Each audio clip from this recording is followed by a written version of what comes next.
Well, we're going to now go over to our reporter Stephanie Rowan for the first time. She's over in the Dáil with some members of the Budgetary Oversight Committee. So, Stephanie, what's the atmosphere like there over in the Houses? Yes, Flora, there's a lot of hustle and bustle here in Leinster House as we wait for Paschal Donoghue to take to his feet. I'm joined by three members of the Budgetary Oversight Committee, Colin Brophy, Joan, Burton and Eamon Ryan. Colin, I might start with yourself. For people who aren't familiar with the Budgetary Oversight Committee, what exactly does it do?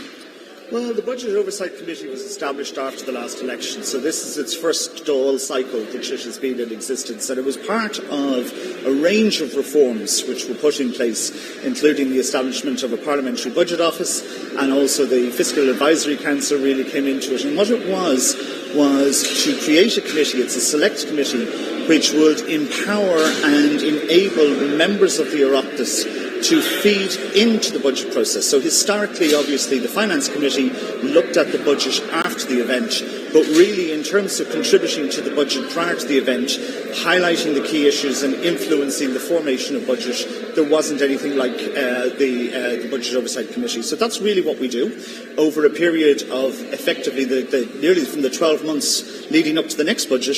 We have a programme of work, we look at key areas, we invite in people to speak, we give a platform both to the Minister to come in and talk to us on a number of occasions throughout the year, and we also give a platform to groups like IFAC, etc., to come in and present to us.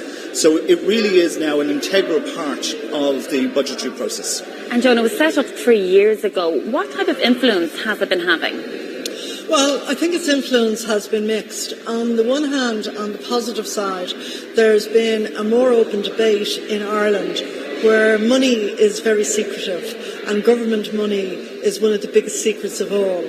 So one of the jobs of the Budgetary Oversight Committee is to try and tease out what exactly is the amount of money that the government has, how do they spend it, hear voices that might say, well, you should spend it in a slightly different way, but also then hear from people like economists, the ESRI, the IFAC committee, what they would advise the central bank.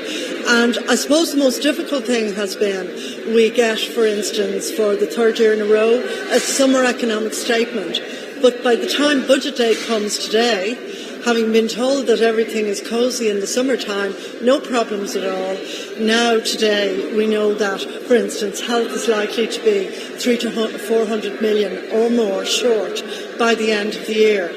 Last year that figure rose to 600 million, but because the Finance Minister had money coming in November, he was able to pick up 600 million, and in fact it was closer to $1 billion by then, and put it into health. So issues like that, we haven't really got a culture of open disclosure as yet in Ireland that would be on a par with most other European countries. We're still working at it.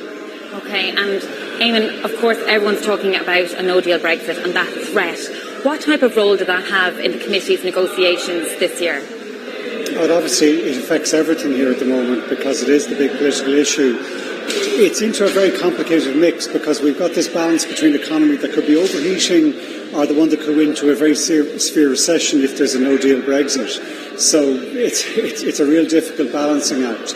The thing to remember as well is this process isn't just budget day. It starts in April. In fact, it runs right the way around the year. After we finish the budget today, we still have the finance bill, the social welfare bill to put through. So as far back as the spring when the budget process started, we were looking at the end of March, a no-deal scenario. That didn't happen. We're back in that same cliff edge at the moment.